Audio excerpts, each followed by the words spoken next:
Heresy, he told me. The brackish waters of his pool sloshed gently. Another one, I said wearily. There are so many these days. My Lord Commander was displeased by that comment. He shifted position heavily, sending ripples up and down the pool. One broke over the side, and a sheet of water slid across the tiles of the receiving chamber. My boots were soaked yet again. I accepted that philosophically. I had worn my worst boots, well aware that wet feet are among the inescapable consequences of paying a call on Torgathon 9 Clarius Tune, elder of the Cathane people, and also Archbishop of Ves, most holy father of the Four Vows, Grand Inquisitor of the Order Militant of the Knights of Jesus Christ, and counselor to His Holiness, Pope Darren the 21st of New Rome. Be there as many heresies as stars in the sky. Each single one is no less dangerous, Father, the Archbishop said solemnly.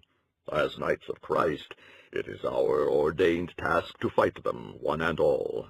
And I must add that this new heresy is particularly foul. Yes, my Lord Commander, I replied. I did not intend to make light of it. You have my apologies. The mission to Finnegan was most taxing. I had hoped to ask you for a leave of absence from my duties. I need rest, a time for thought and restoration. Rest? The Archbishop moved again in his pool. Only a slight shift of his immense bulk, but it was enough to send a fresh sheet of water across the floor. His black pupilless eyes blinked at me. No, Father, I am afraid that is out of the question. Your skills and your experience are vital to this new mission. His bass tones seemed then to soften somewhat. I have not had time to go over your reports of Finnegan, he said. How did your work go? Badly, I told him. Though I think that ultimately we will prevail. The Church is strong on Finnegan. When our attempts at reconciliation were rebuffed, I put some standards into the right hands, and we were able to shut down the heretics' newspaper and broadcast facilities.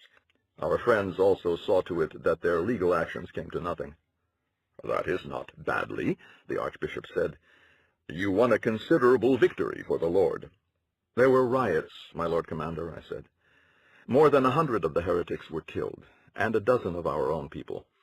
I fear there will be more violence before the matter is finished. Our priests are attacked if they so much as enter the city where the heresy has taken root. Their leaders risk their lives if they leave that city. I had hoped to avoid such hatreds, such bloodshed. Commendable, but not realistic, said Archbishop Torgathon. He blinked at me again, and I remembered that among people of his race that was a sign of impatience. The blood of martyrs must sometime be spilled, and the blood of heretics as well. What matters it if a being surrenders his life, so long as his soul is saved? Indeed, I agreed. Despite his impatience, Torgathon would lecture me for another hour if given a chance. That prospect dismayed me. The receiving chamber was not designed for human comfort, and I did not wish to remain any longer than necessary. The walls were damp and moldy, the air hot and humid, and thick with the rancid butter smell characteristic of the Cathane. My collar was chafing my neck raw, I was sweating beneath my cassock, my feet were thoroughly soaked, and my stomach was beginning to churn. I pushed ahead to the business at hand. You say this new heresy is unusually foul, my Lord Commander. It is, he said. Where has it started? On Arian, a world some 3 weeks' distance from Ves. A human world entirely. I cannot understand why you humans are so easily corrupted. Once a Cathane has found the faith, he would scarcely abandon it. That is well known, I said politely. I did not mention that the number of Cathane to find the faith was vanishingly small. They were a slow, ponderous people, and most of their vast millions showed no interest in learning any ways other than their own, nor in following any creed but their own ancient religion. Torgathon 9 Clarius Tune was an anomaly. He had been among the first converts almost 2 centuries ago, when Pope Vidas L had ruled that non-humans might serve as clergy. Given his great lifespan and the iron certainty of his belief, it was no wonder that Torgathon had risen as far as he had, despite the fact that less than 1,000 of his race had followed him into the church. He had at least a century of life remaining to him. No doubt he would someday be Torgathon Cardinal Tune, should he squelch enough heresies. The times are like that. "We have little influence on Arian," the Archbishop was saying. His arms moved as he spoke, 4 ponderous clubs of mottled gray-green flesh churning the water, and the dirty white cilia around his breathing hole trembled with each word. "A few priests, a few churches, and some believers, but no power to speak of. The heretics already outnumber us on this world. I rely on your intellect, your shrewdness. Turn this calamity into an opportunity. This heresy is so spurious that you can easily disprove it. Perhaps some of the deluded will turn to the true way."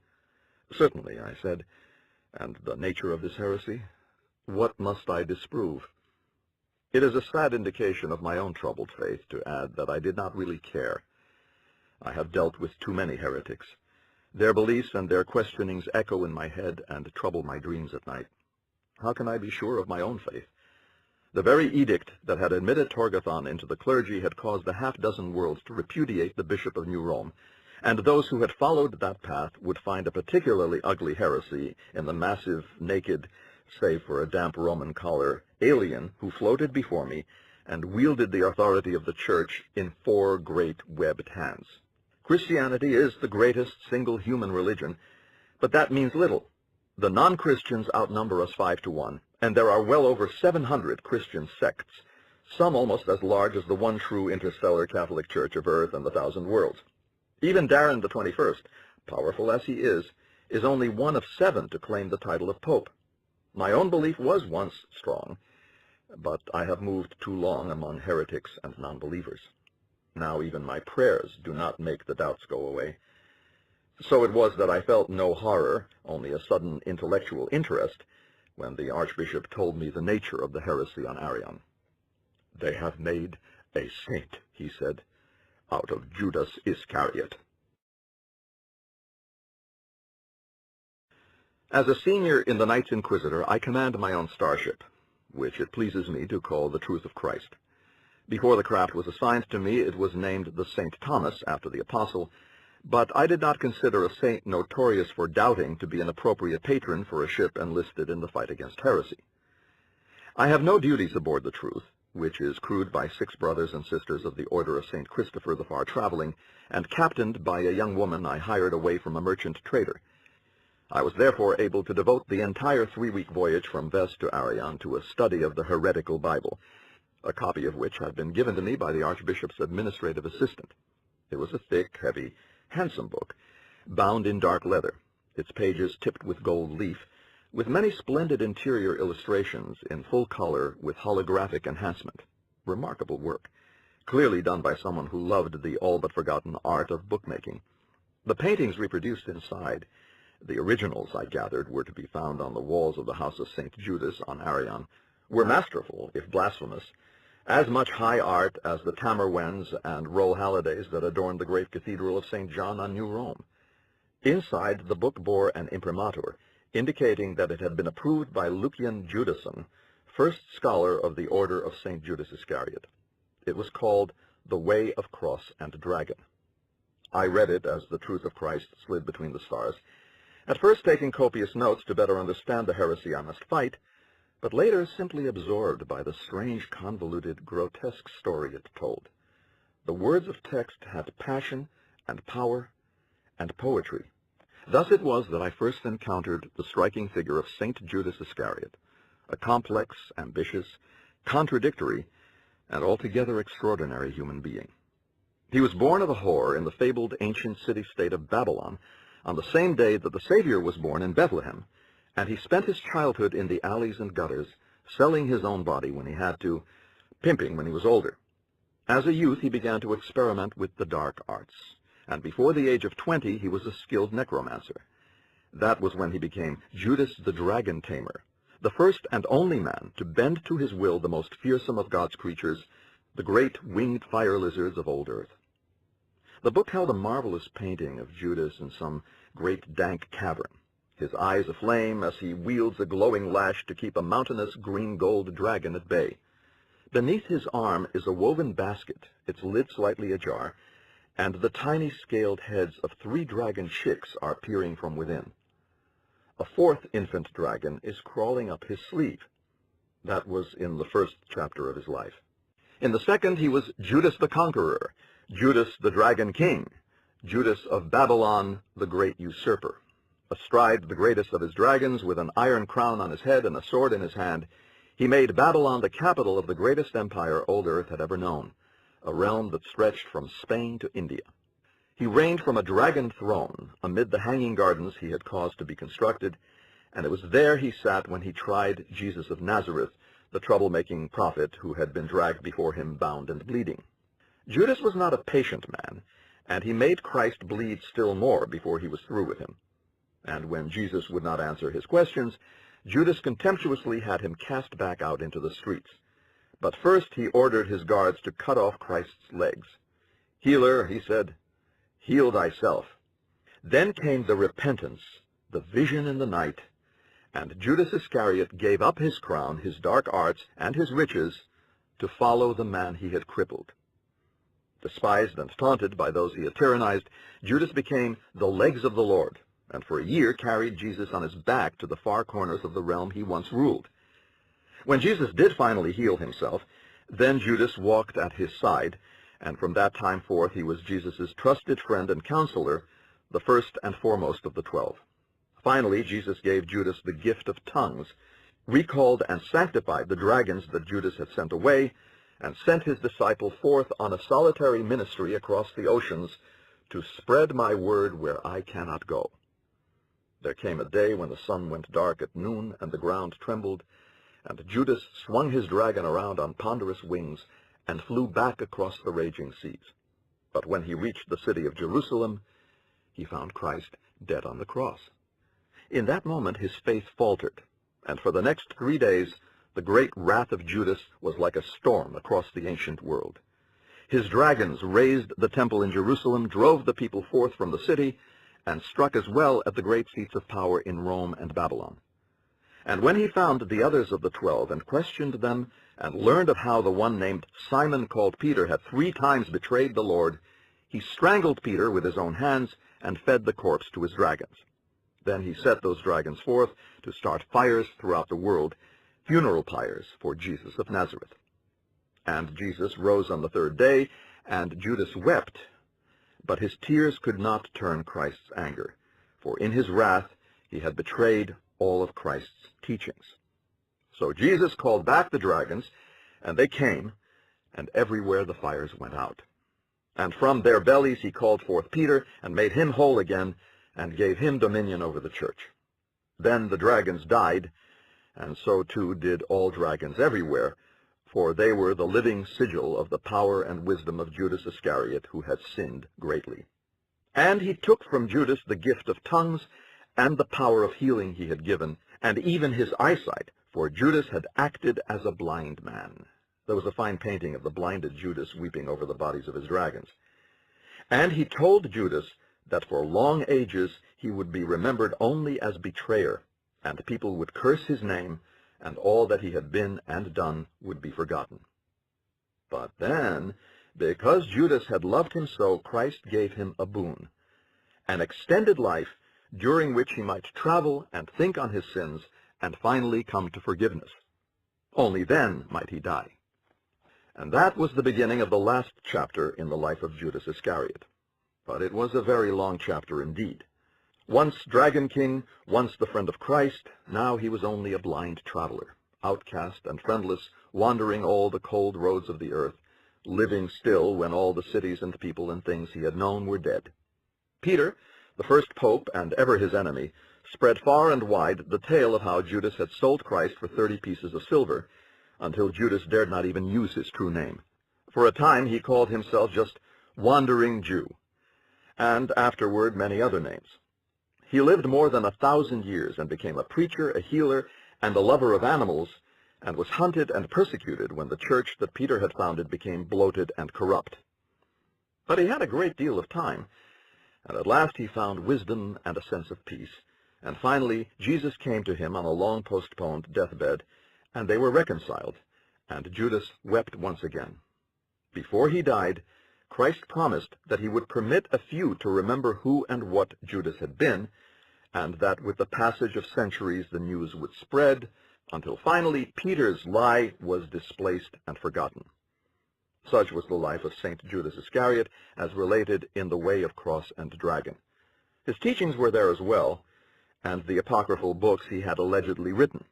When I had finished the volume, I lent it to Arla Cabau, the captain of the Truth of Christ. Arla was a gaunt, pragmatic woman of no particular faith, but I valued her opinion. The others of my crew, the good sisters and brothers of St. Christopher, would only have echoed the Archbishop's religious horror. "Interesting," Arla said when she returned the book to me. I chuckled. "Is that all?" She shrugged. "It makes a nice story. An easier read than your Bible, Damien, and more dramatic as well." "True," I admitted, "but it's absurd. An unbelievable tangle of doctrine, apocrypha, mythology, and superstition. Entertaining, yes, certainly. Imaginative, even daring. But ridiculous, don't you think? How can you credit dragons, a legless Christ, Peter being pieced together after being devoured by 4 monsters? Arla's grin was taunting. "Is that any sillier than water changing into wine, or Christ walking on the waves, or a man living in the belly of a fish?" Arla Cabau liked to jab at me.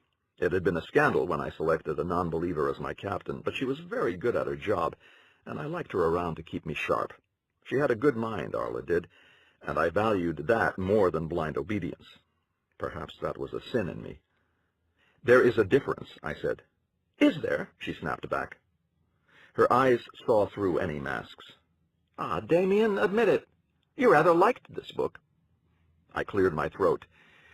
"It piqued my interest," I acknowledged. I had to justify myself. "You know the kind of matter I deal with ordinarily. Dreary little doctrinal deviations. Obscure quibblings on theology somehow blown all out of proportion. Bald-faced political maneuverings designed to set some ambitious planetary bishop up as a new pope, or wrest some concession or other from New Rome or Vess. The war is endless, but the battles are dull and dirty. They exhaust me spiritually, emotionally, physically. Afterward, I feel drained and guilty." I tapped the book's leather cover. "This is different. The heresy must be crushed, of course, but I admit that I am anxious to meet this Lucian Judason." "The artwork is lovely as well," Arla said, flipping through the pages of The Way of Cross and Dragon, and stopping to study one especially striking plate. Judas weeping over his dragons, I think. I smiled to see that it had affected her as much as me. Then I frowned. That was the first inkling I had of the difficulties ahead.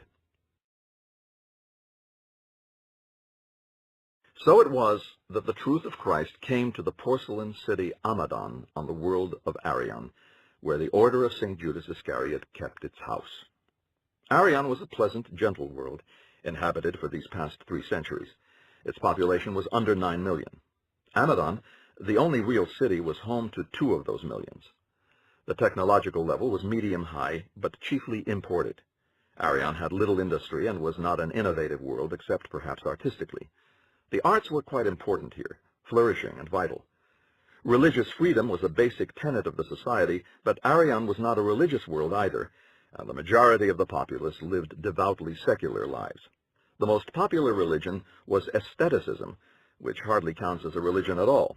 There were also Taoists, Ericaners, Old True Christers, and Children of the Dreamer, plus adherents of a dozen lesser sects. And finally, there were 9 churches of the one true interstellar Catholic faith. There had been 12. The other 3 were now houses of Arian's fastest-growing faith, the Order of St. Judas Iscariot, which also had a dozen newly built churches of its own. The bishop of Arian was a dark, severe man with close-cropped black hair, who was not at all happy to see me. "Damien Parveris!" he exclaimed with some wonderment when I called on him at his residence. "We have heard of you, of course, but I never thought to meet or host you. Our numbers here are small." "And growing smaller," I said, a matter of some concern to my Lord Commander, Archbishop Torgathon. "Apparently you are less troubled, Excellency, since you did not see fit to report the activities of this sect of Judas worshippers." He looked briefly angry at the rebuke, but quickly swallowed his temper. Even a bishop can fear a Knight Inquisitor. "We are concerned, of course," he said. "We do all we can to combat the heresy. If you have advice that will help us, I will be glad to listen." "I am an Inquisitor of the Order Militant of the Knights of Jesus Christ," I said bluntly. "I do not give advice, Excellency. I take action. To that end, I was sent to Arian, and that is what I shall do. Now tell me what you know about this heresy and this first scholar, this Lucian Judason." "Of course, Father Damien," the bishop began. He signaled for a servant to bring us a tray of wine and cheese, and began to summarize the short but explosive history of the Judas cult. I listened, polishing my nails on the crimson lapel of my jacket until the black paint gleamed brilliantly, interrupting from time to time with a question. Before he had half finished, I was determined to visit Lucian personally. It seemed the best course of action, and I had wanted to do so all along. Appearances were important on Arian, I gathered, and I deemed it necessary to impress Lucian with myself and my station. I wore my best boots, sleek, dark handmade boots of Roman leather that had never seen the inside of Torgathon's receiving chamber, and a severe black suit with deep burgundy lapels and stiff collar. Around my neck was a splendid crucifix of pure gold. My collar pin was a matching golden sword, the sigil of the Knights Inquisitor. Brother Dennis carefully painted my nails, all black as ebon, and darkened my eyes as well, and used a fine white powder on my face. When I glanced in the mirror, I frightened even myself. I smiled, but only briefly. It ruined the effect. I walked to the house of St. Judas Iscariot. The streets of Amadon were wide and spacious and golden, lined by scarlet trees called whisper winds, whose long drooping tendrils did indeed seem to whisper secrets to the gentle breeze. Sister Judith came with me. She is a small woman, slight of build even in the cowled coveralls of the Order of St. Christopher. Her face is meek and kind, her eyes wide and youthful and innocent. I find her useful. 4 times now she has killed those who attempted to assault me. The house itself was newly built. Rambling and stately, it rose from amid gardens of small bright flowers and seas of golden grass. The gardens were surrounded by a high wall. Murals covered both the outer wall around the property and the exterior of the building itself. I recognized a few of them from the Way of Cross and Dragon, and stopped briefly to admire them before walking through the main gate. No one tried to stop us. There were no guards, not even a receptionist. Within the walls, men and women strolled languidly through the flowers, or sat on benches beneath silver woods and whisper winds. Sister Judith and I paused, then made our way directly to the house itself. We had just started up the steps when a man appeared from within and stood waiting in the doorway. He was blond and fat, with a great wiry beard that framed a slow smile, and he wore a flimsy robe that fell to his sandaled feet. On the robe were dragons bearing the silhouette of a man holding a cross. When I reached the top of the steps, he bowed to me. "Father Damien Harveris of the Knights Inquisitor," he said. His smile widened. "I greet you in the name of Jesus, and in the name of St. Judas. I am Lucian." I made a note to myself to find out which of the bishop's staff was feeding information to the Judas cult, but my composure did not break. I have been a Knight Inquisitor for a long, long time. "Father Lucian Moe," I said, taking his hand, "I have questions to ask of you." I did not smile. He did. "I thought you might," he said. Lucian's office was large but Spartan. Heretics often have a simplicity that the officers of the true church seem to have lost. He did have one indulgence, however. Dominating the wall behind his desk console was the painting I had already fallen in love with, the blinded Judas weeping over his dragons. Lucian sat down heavily and motioned me to a second chair. We had left Sister Judith outside in the waiting chamber. "I prefer to stand, Father Lucian," I said, knowing it gave me an advantage. "Just Lucian," he said. "Or Luke, if you prefer. We have little use for hierarchy here." "You are Father Lucian Moe, born here on Arian, educated in the seminary on Cathaday, a former priest of the one true interstellar Catholic Church of Earth and the Thousand Worlds," I said. "I will address you as befits your station, Father. I expect you to reciprocate. Is that understood?" "Oh, yes," he said amiably. I am empowered to strip you of your right to perform the sacraments, to order you shunned and excommunicated for this heresy you have formulated. On certain worlds, I could even order your death. But not on Arian, Lucian said quickly. We're very tolerant here. Besides, we outnumber you. He smiled. As for the rest, well, I don't perform those sacraments much anyway, you know. Not for years. I'm first scholar now, a teacher, a thinker. I show others the way, help them find the faith. Excommunicate me if it will make you happy, Father Damien. Happiness is what all of us seek. You have given up the faith, then, Father Lucian, I said. I deposited my copy of The Way of Cross and Dragon on his desk. But I see you have found a new one. Now I did smile, but it was all ice, all menace, all mockery. A more ridiculous creed I have yet to encounter. I suppose you will tell me that you have spoken to God, that he trusted you with this new revelation, so that you might clear the good name, such as it is, of Holy Judas. Now Lucian's smile was very broad indeed. He picked up the book and beamed at me. Oh, no, he said. No, I made it all up. That stopped me. What? I made it all up, he repeated. He hefted the book fondly. I drew on many sources, of course, especially the Bible, but I do think of Cross and Dragon as mostly my own work. It's rather good, don't you agree? Of course, I could hardly put my name on it, proud as I am of it, but I did include my imprimatur. Did you notice that? It was the closest I dared come to a byline. I was speechless only for a moment. Then I grimaced. You startle me, I admitted. I expected to find an inventive madman, some poor self-deluded fool, firm in his belief that he had spoken to God.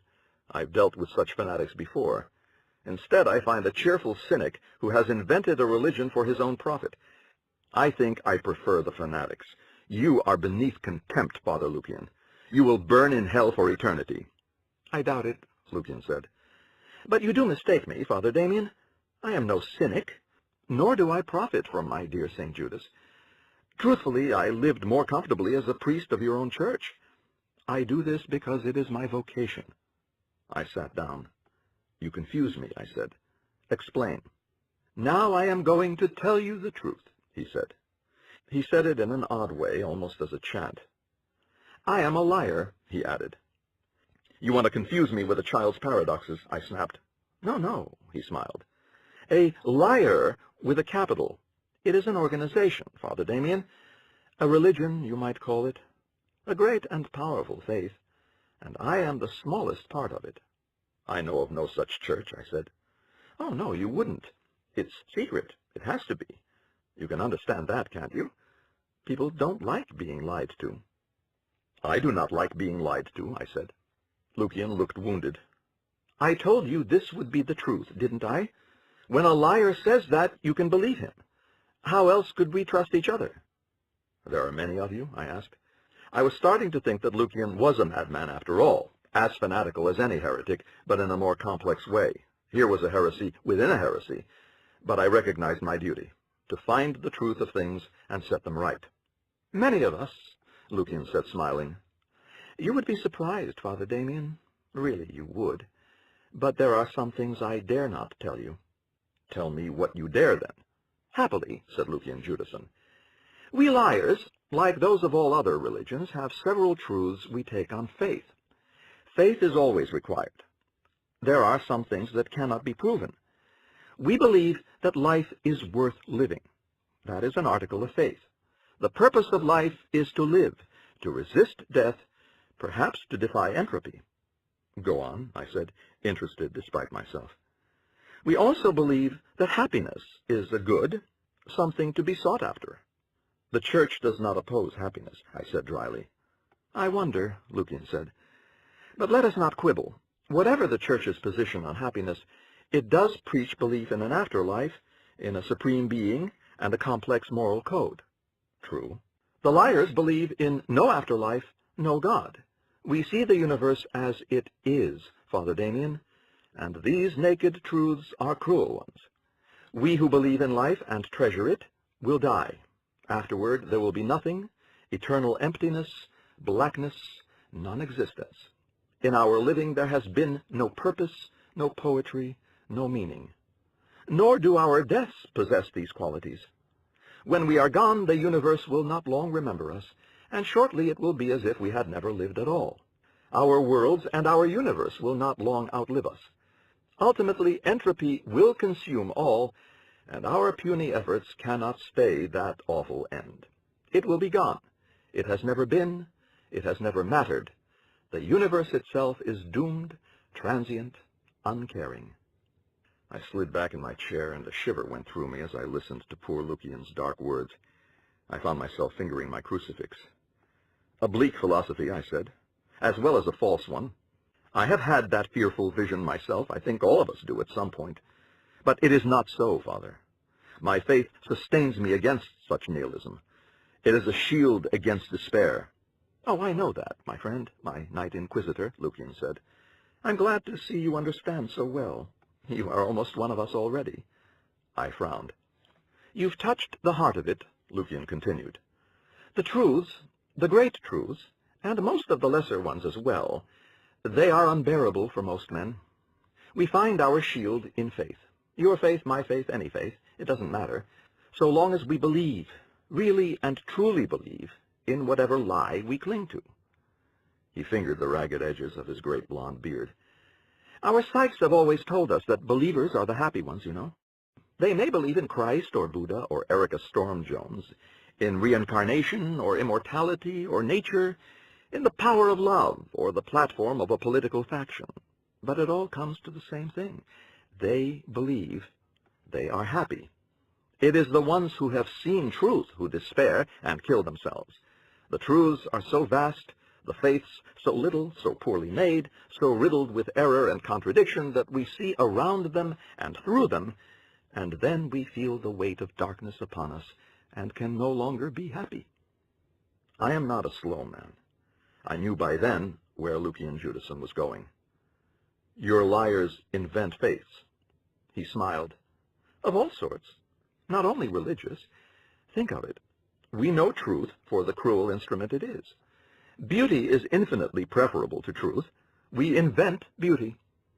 Faiths, political movements, high ideals, belief in love and fellowship. All of them are lies. We tell those lies, among others, endless others. We improve on history and myth and religion, make each more beautiful, better, easier to believe in. Our lies are not perfect, of course. The truths are too big. But perhaps someday we will find one great lie that all humanity can use. Until then, 1,000 small lies will do. I think I do not care for your liars very much, I said with a cold, even fervor.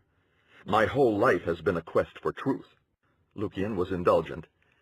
Father Damien Harveris, Knight Inquisitor, I know you better than that. You are a liar yourself.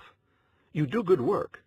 You ship from world to world, and on each you destroy the foolish, the rebels, the questioners who would bring down the edifice of the vast lie that you serve. If my lie is so admirable, I said, then why have you abandoned it? A religion must fit its culture and society, work with them, not against them. If there is conflict, contradiction, then the lie breaks down and the faith falters. Your church is good for many worlds, Father, but not for Arian. Life is too kind here, and your faith is stern. Here we love beauty, and your faith offers too little. So we have improved it. We studied this world for a long time. We know its psychological profile. St. Judas will thrive here. He offers drama and color and much beauty. The aesthetics are admirable. His is a tragedy with a happy ending, and Arian dotes on such stories. And the dragons are a nice touch. I think your own church ought to find a way to work in dragons. They are marvelous creatures. Mythical, I said. Hardly, he replied. Look it up. He grinned at me. You see, really it all comes back to faith. Can you really know what happened 3,000 years ago? You have one Judas, I have another. Both of us have books. Is yours true? Can you really believe that? I have been admitted only to the first circle of the Order of Liars, so I do not know all our secrets, but I know that we are very old. It would not surprise me to learn that the Gospels were written by men very much like me. Perhaps there never was a Judas at all, or a Jesus. I have faith that that is not so, I said. There are 100 people in this building who have a deep and very real faith in St. Judas and the way of cross and dragon, Lucian said. Faith is a very good thing. Do you know that the suicide rate on Arian has decreased by almost a third since the Order of St. Judas was founded? I remember rising slowly from my chair. You are as fanatical as any heretic I have ever met, Lucian Judason, I told him. I pity you the loss of your faith. Lucian rose with me. Pity yourself, Damien Harveris, he said. I have found a new faith and a new cause, and I am a happy man. You, my dear friend, are tortured and miserable. That is a lie! I am afraid I screamed. Come with me, Lucian said. He touched a panel on his wall, and the great painting of Judas weeping over his dragons slid up out of sight. There was a stairway leading down into the ground. Follow me, he said.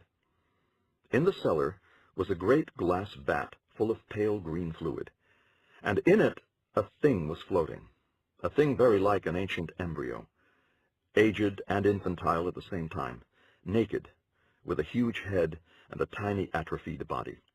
Tubes ran from its arms and legs and genitals, connecting it to the machinery that kept it alive.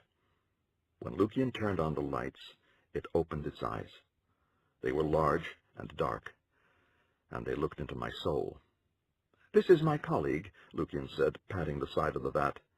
John Azure Cross, a liar of the fourth circle. And a telepath, I said with a sick certainty. I had led pogroms against other telepaths, children mostly, on other worlds. The Church teaches that the psionic powers are one of Satan's traps. They are not mentioned in the Bible. I have never felt good about those killings. The moment you entered the compound, John read you and notified me, Lucian said. Only a few of us know that he is here. He helps us lie most efficiently. He knows when faith is true and when it is feigned. I have an implant in my skull. John can talk to me at all times. It was he who initially recruited me into the liars. He knew my faith was hollow. He felt the depth of my despair. Then the thing in the tank spoke, its metallic voice coming from a speaker grill in the base of the machine that nurtured it. And I feel yours, Damien Harveris, empty priest. Inquisitor, you have asked too many questions. You are sick at heart and tired, and you do not believe. Join us, Damien. You have been a liar for a long, long time. For a moment I hesitated, looking deep into myself, wondering what it was I did believe. I searched for my faith, the fire that had once sustained me, the certainty in the teachings of the Church, the presence of Christ within me. I found none of it. None. I was empty inside, burned out, full of questions and pain. But as I was about to answer John Azure Cross and the smiling Lucian Judason, I found something else. Something I did believe in, had always believed in. Truth. I believed in truth even when it hurt. He is lost to us, said the telepath with the mocking name of Cross. Lucian's smile faded. Oh, really? I had hoped you would be one of us, Damien. You seemed ready. I was suddenly afraid, and I considered sprinting up the stairs to Sister Judith. Lucian had told me so very much, and now I had rejected them. The telepath felt my fear. You cannot hurt us, Damien, it said. Go in peace. Lucian has told you nothing. Lucian was frowning. I told him a good deal, John, he said. Yes, but can he trust the words of such a liar as you? The small, misshapen mouth of the thing in the vat twitched in a smile, and its great eyes closed. And Lucian Judason sighed and led me up the stairs. It was not until some years later that I realized it was John Azure Cross who was lying, and the victim of his lie was Lucian. I could hurt them. I did. It was almost simple. The bishop had friends in government and media. With some money in the right places, I made some friends of my own.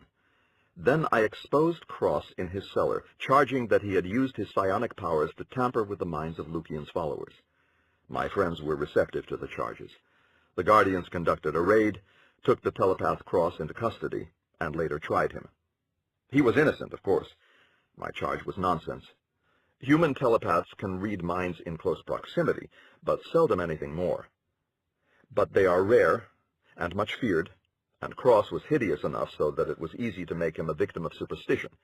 In the end he was acquitted, but he left the city Amadon, and perhaps Arian itself, bound for regions unknown. But it had never been my intention to convict him. The charge was enough. The cracks began to show in the lie that he and Lucian had built together. Faith is hard to come by, and easy to lose. The merest doubt can begin to erode even the strongest foundation of belief.